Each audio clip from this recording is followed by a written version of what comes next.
ساتھ نکات کرے گی. تو میں آپ کی جماعت کے حوالے سے ایک تاثر یہ بھی ہے کہ یہ اسٹیبلشمنٹ کی جانب سے بنائی گئی ہے، کیا یہ درست ہے؟ اسٹیبلشمنٹ کہتے کسے ہیں؟ پہلے اس کی ڈیفینیشن کرے نا، بتائیں نا اسٹیبلشمنٹ کس کو کہتے ہیں؟ کون ہوتا ہے اسٹیبلشمنٹ؟ کون ہوتی ہے؟ ہاں ہاں، طاقتور تو آپ بھی ہیں، میں بھی ہوں، آزمائی کا آزما لو. مطلب بتاؤ نا کس کو اسٹیبلشمنٹ کا؟ بیٹے بات میری، میں آپ کے لیے آسانی پیدا کر دیتی ہوں. دیکھیں میں آسانی پیدا کر دیتی ہوں.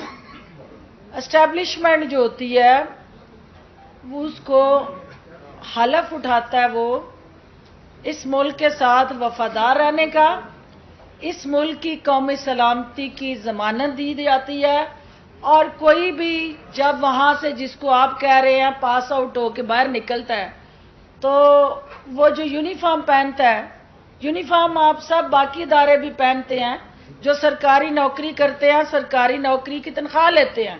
کوئی بھی ایسا شخص نہیں ہے جو سرکاری نوکری کرے تو اس کو تنخواہ نہ ملے. لیکن جس کو آپ اسٹیبلشمنٹ کہہ رہے ہیں وہ جب یونیفارم پہنتے ہیں تو یہ واحد وہ ادارہ ہے جو اپنی جان دینے کی سب سے پہلے اس قوم پہ اس ملک پہ جان نچھاور کرنے کی قسم اٹھاتا ہے، اور وہ جان نچھاور بھی کرتا ہے جو سب سے قیمتی چیز ہے. لہذا صرف یہ شوقیہ فنکاری کر کے، صرف اپنے دل کی تسکین کے لیے الزام تراشیاں کر کے انہیں سیاست میں گھسیٹنا جو ہے یہ بیوقوفوں کی سوچ ہے. اس کی میں سختی سے تردید کرتی ہوں کہ کوئی جماعت کوئی اسٹیبلشمنٹ کے کندھوں سے وجود میں آتی ہے. اسٹیبلشمنٹ کا رول اس ملک کے اندر آپ کے پیارے پاکستان کے نظریاتی اور جغرافیائی سرحدوں کی حفاظت کر کے ان کا امین بننا ہے.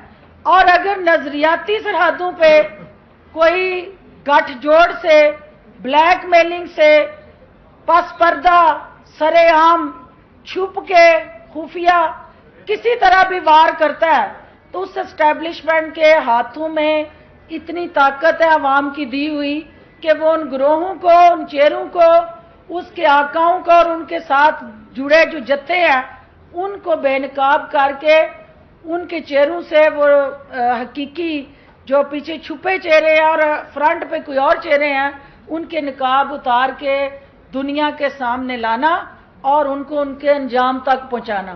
یہ تو حب الوطنی ہے، یہ تو پاکستان کی اس مٹی کا قرضہ ہے جو اگر اسٹیبلشمنٹ یہ کر رہی ہے تو یہ تو وہ پاکستان کا قرض ادا کر رہی ہے. تو یہ سیاست کے اندر کسی جماعت کے ساتھ ان کا نتھی کر کے کسی بیانیے کو چلانا، یہ میں سمجھتی ہوں کہ ان کے فرائض کی توہین ہے.